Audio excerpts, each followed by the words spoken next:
So Ghost of Tsushima Legends dropped over the weekend on Friday with the update 1.70, and of course you have to go to the PS Store to download the little client to be able to get access to Ghost of Tsushima Legends.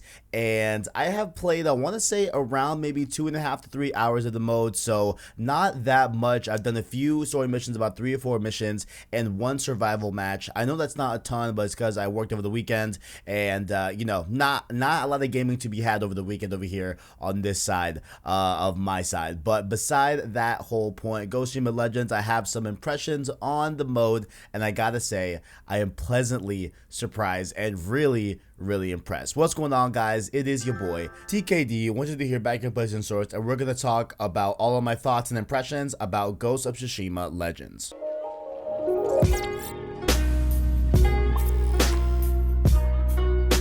So first off, a little nice touch that really is going to add to the overall, terminology, what I will call that this game has a lot of sauce, right? You guys hear me use sauce with like describing Miles Morales and stuff like that, but this game has sauce all over it, and it starts at the main menu. Even when you scroll over the actual mode in the, main menu for the game of Ghost of Tsushima, it, turns all red, and it's like a different, soundtrack that's playing. It's just, man, like they just doubled down on making Legends feel completely different than Ghost of Tsushima at its core, and really make it feel like one of the mythic tales that you play in the game. Because overall, this is really, if you loved the mythic tales in Ghost of Tsushima, the main game, you will love Legends mode for sure. But let's start off over here, of course, with the tutorial. It introduces all the 4 different classes, those being, of course, Samurai, which is like the all-around killer class pretty much, Hunter being the more long-range engagement class, Assassin being the up-close and personal close-range class, and of course Ronin, which is pretty much the all-around, but definitely emphasizes support as opposed to Samurai, which I would say is pretty much all-around as well,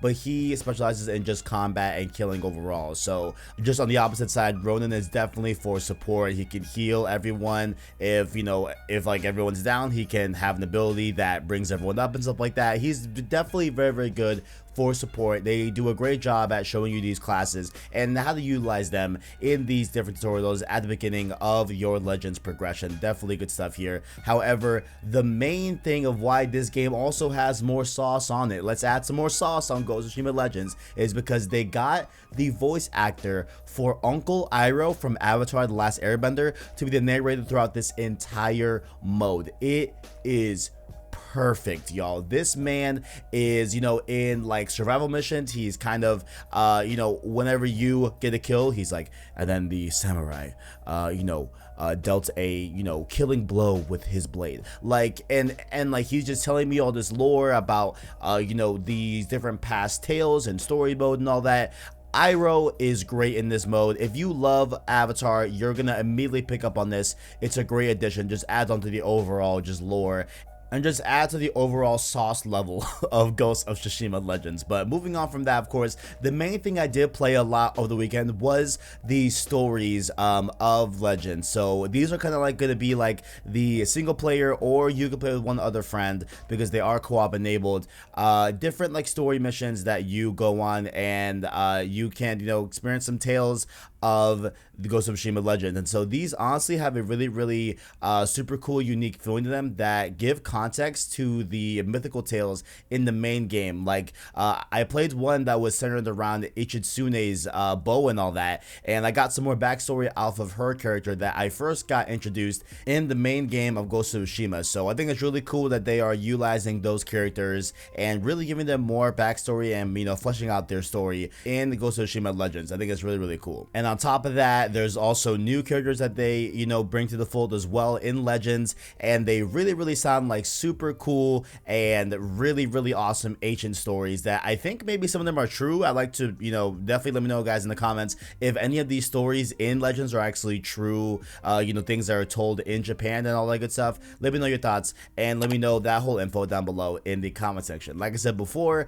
the overall, sauce level does get improved with the overall ambiance and the vibe of Legends and stuff like that, and the aesthetic, all the red hue. Hey, y'all know me, I don't really even like red that much, but man, there is so much red in this mode. There's so much sauce. I'm a big fan of it, right? But here's another thing that I also love, right? Whether it's a story mission or a survival mission, having the different difficulty options being locked behind your rank, which is of course also your key, which acts like a total global level, something that you might see in a games as a service game, right? And yo, before I say this Legends is definitely not games as a service at all. It's just like having that same leveling system in terms of like when you get different gear and, you know, individual pieces of equipment, and those have individual ranks. The more you stack on those, the higher your key will go. So similar to a vein of Destiny, where when you get, you know, higher, you know, ranking gear and different stuff like that, your overall gear score increases. The same thing here. You get higher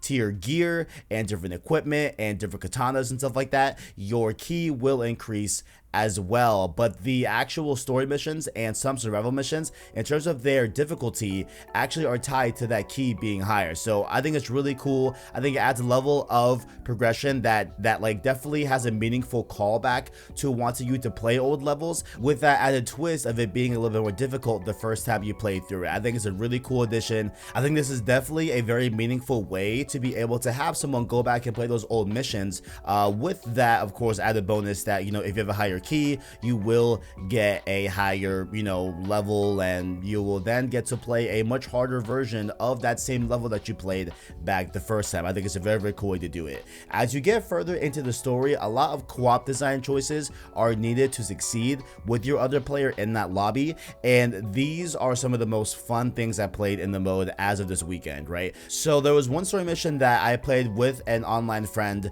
where we had to go up to these totems and get a specific color power, which I think it was like blue, green, or red. I think those were the only three, but there were enemies that like also wielded that elemental color. So if I have blue, right, like if I go to the blue totem and get blue, I am most likely really going to be a lot better at killing off other enemies that have that blue glow and have that blue element, while my teammate, if he picked up green or red, he would go after the green and red enemies, right? But where it got really cool in the design aspect is that there were these floating platforms that only were tied to if you were wearing that color based off of the platform that, you know, that platform is based on, right? So if there was like a blue logoed platform, I would jump on that blue one, and let's say right next to me there was a red one, I cannot jump on that red one unless my teammate gets on there first if he has the red element. Does that make sense, guys? I hope that makes sense. So you have to kind of work together with your teammate to enable the right platforms so that we can both move on to the next phase of the story mission. I think it's great. I think that was like super unique stuff, really, really smart design. You know, nothing really crazy, but I was just like, man, like that's a really smart way to utilize co-op as opposed to just having someone that can revive you and different stuff like that. You know what I'm saying? So definitely cool stuff right there with that. Let's talk about the feats section in the Legends menu. So the feats are essentially this huge section in the menu that is definitely carrying over that in-depth tracking from the main game of Ghost of Tsushima. So it's split up into progression on each class, legend, and raid as well that has not been released yet as of this recording. It allows you to focus on what you need to achieve first to be able to reap the rewards of said three sections, either your class level, your legends that you have overall done, and the raid as well. As you rank up a class or do specific actions with a class's equipment, you are rewarded with better looking gear and skins for your bow and katana. For legend, which is kind of like overall, like, you know, like the legend section is more of just like, you know, have you done the whole story, have you done the raid, and like, you know, different aspects like that, like have you maxed out all your classes. It's more of like an overall kind of look. And so those tasks allow you to unlock better sword kits and emotes as well. And then with the raid specific challenges, which is not available yet. Like I said before, it has super cool high-end looking gear, which what you should get if you are doing that raid, because that's going to be a definite long time dedication, multi-step things to be able to complete that raid. And the fact that these actions all seem really cool, and the rewards seem even cooler as well to come back with, I think it adds a level of such interesting ways to be able to make your legend look dope. And I think it's going to make it great for those in legends for the long haul. I really think that a lot of people are going to gravitate towards this. I think it's going to be a great thing overall for the game. I love that there's so much, tracking in this that really read the rewards, and it really, like, because on paper, like when you actually look at the menu, it kind of looks like a battle pass in a way, at least the top one, but it definitely doesn't act like it, because like you are completing challenges and doing all that. I mean, I guess the very top for the, each individual class that you have in Legends, I guess from that standpoint, there are, just every time you rank up, you do get a skin. So that's definitely some battle pass stuff, but overall down below, that is just definitely not the extent of the full thing that I'm talking about. Like, there are really cool challenges that you have to complete to get really cool looking gear and overall skins. So at first, when I was playing Legends, right, in terms of gameplay, I was a little bit kind of thrown off because I wasn't able to switch my stances like I did in the original game to block specific enemy types, like of course the stone stance, water stance, all that great stuff that we played during Ghost of Tsushima, right? But I did realize that as I got higher tiered katanas, I was able to switch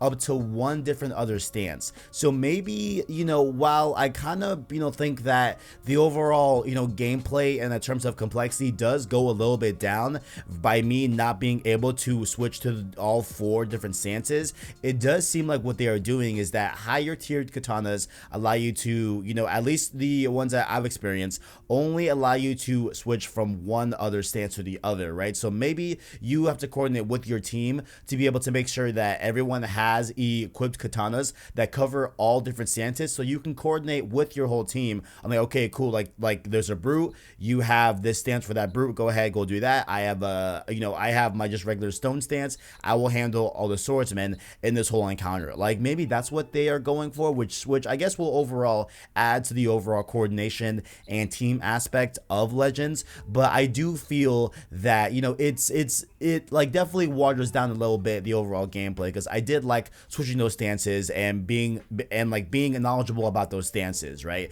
And who knows, I am only like 3 hours in, so maybe there's way higher tier katanas that allow me to switch to all the stances, and I'll just eat my words here. Just keep that in mind, guys. As far as I'm aware, it's just one other stance, and I think that, while it definitely does bolster the team aspect, it does kind of weaken the overall gameplay complexity that I found great in Ghost of Tsushima. But of course, there are dailies in Legends, which are definitely great to keep players coming back in. I also love the option to keep your co-op partner, if you find them online randomly, going for more missions. I think that's great. I think it's a great way to be able to, kind of build bonds and really meet new people that are definitely good at Legends or whatever. And, just keep rolling with, the vibe that you had during the match that you guys just played when you didn't know each other, right? Unlike some games that split up parties at the end of every match, a la Call of Duty Black Ops Cold War and Modern Warfare 2019. Why you guys do that, I don't know. But let's talk about survival.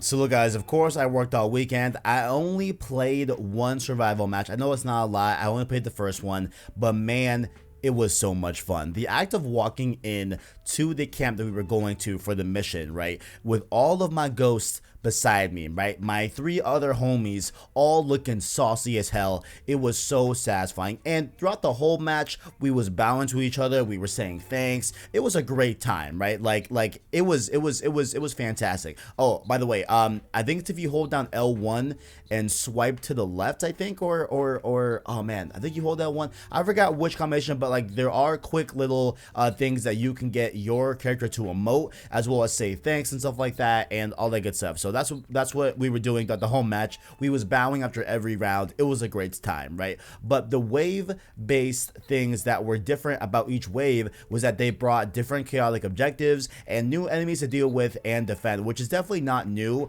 but I think it was really cool because sometimes there were these other challenges that were like kill 20 enemies with ranged weapons, right? That like you would get at the start of a wave, but they would be timed. So So it'd be like I would have to kill 20 enemies with ranged weapons in 3 minutes, which I thought personally was a little bit kind of tricky to do if you have 3 other people that don't know your challenge and what you are trying to do, and they, just kill everyone like they are supposed to technically for the game mode. But I think that there's a way that they can kind of tune this to be able to make those challenges a little bit more, eligible. Like maybe have it, instead of like maybe timed, maybe extend that time a little bit, just a little bit, not make it too easy, but definitely make it a little bit longer, I feel like. Or have it be like, hey, within the next 2 waves, kill 20 enemies, or maybe have a mixture of both of those where the limit is like either timed or the limit is wave based. I think that that could be a definite great medium to have. But overall, man, the actual, in between each wave and actually in the waves,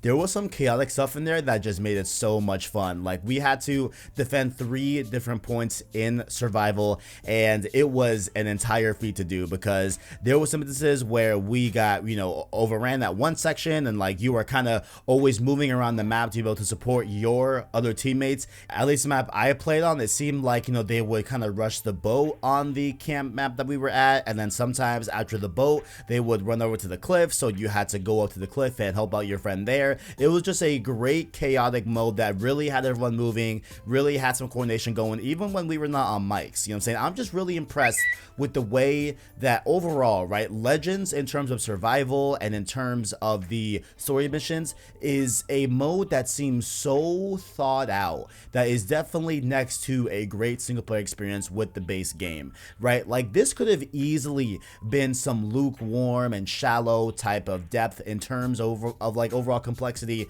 of the multiplayer mode, right? But I feel like they really rose to the call and really made a great addition to the Ghost of Tsushima offering, that honestly, like how good this multiplayer mode feels of a first impression, it feels like how much I love factions, right? And like how that was so much more than just a tacked on multiplayer, right? Like I definitely have those vibes where like I think that at the end of the day, people might look at Legends and compare it to factions for that same facet. On top of it all, it is giving you an excuse to play that great Ghost of Tsushima gameplay that I loved during the road to me getting the platinum in the game and just playing the game as a whole.